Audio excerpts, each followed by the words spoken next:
एक बार भगवान शिव और माता पार्वती नर्मदा नदी के किनारे बैठे हुए थे। वहाँ माता पार्वती ने भगवान शिव से समय व्यतीत करने के लिए चौपड़ खेलने को कहा।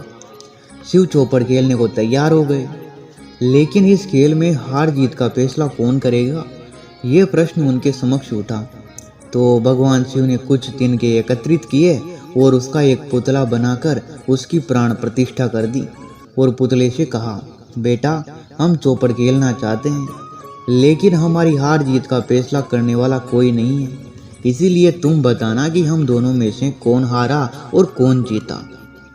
उसके बाद भगवान शिव और माता पार्वती का चौपड़ खेल शुरू हो गया। ये खेल 3 बार खेला गया और संयोग से तीनों ही बार माता पार्वती जीत गई। खेल समाप्त होने के बाद बालक से हार जीत का फैसला करने के लिए कहा गया, तो उस बालक ने क्या कहा कि महादेव जी जीत गए। ये सुनकर माता पार्वती तो गुस्सा हो गई और क्रोध में उन्होंने बालक को लंगड़ा होने, कीचड़ में पड़े रहने का श्राप दे दिया। बालक ने माता पार्वती से माफ़ी मांगी और कहा कि यह मुझसे अज्ञानतावश हुआ है, मैंने किसी द्वेष भाव से ऐसा नहीं किया है। बालक के द्वारा क्षमा मांगने पर माता ने कहा, यहाँ गणेश पूजन के लिए नाग कन्याएं आएंगी, उनके कहे अनुसार तुम गणेश व्रत करना, ऐसा करने से तुम मुझे प्राप्त करोगे। यह कहकर माता पार्वती शिव जी के साथ में कैलाश पर्वत पर चली गई। अब 1 साल के बाद में वहां पर नाग कन्याएं आई। तब नाग कन्याओं से श्री गणेश जी के व्रत की विधि मालूम करके और उस बालक ने 21 दिन लगातार गणेश जी का व्रत किया।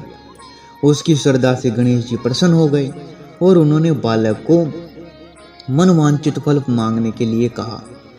उस पर उस बालक ने कहा कि हे विनायक, मुझ में इतनी शक्ति दीजिए कि मैं अपने पैरों से चलकर अपने माता पिता के साथ कैलाश पर्वत पर जा सकूं, और वे देखकर इसे जब वो देखेंगे मेरे माता पिता तो प्रसन्न हो जाएंगे।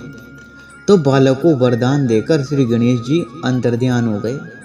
इसके बाद वो बालक कैलाश पर्वत पर पहुंच गया और कैलाश पर्वत पर पहुंचने की अपनी कथा उसने भगवान शिव जी को सुनाई।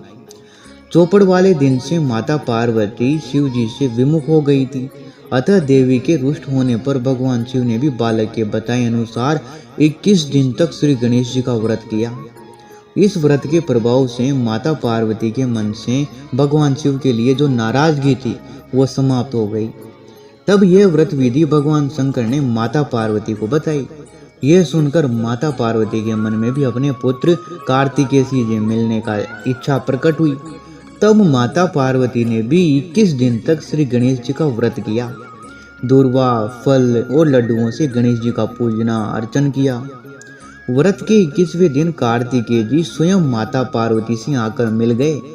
उस दिन से ही श्री गणेश चतुर्थी का ये व्रत समस्त मनोकामनाओं की पूर्ति करने वाला व्रत माना जाता है।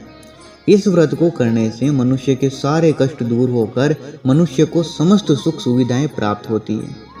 तो आप भी अगर चाहें तो ये व्रत रख सकते हैं। बाकी कमेंट बॉक्स में जय श्री गणेशाय नमः जरूर लिखें। मिलते हैं इसी तरीके की अगली वीडियो में, तब तक के लिए जय श्री गणेशाय।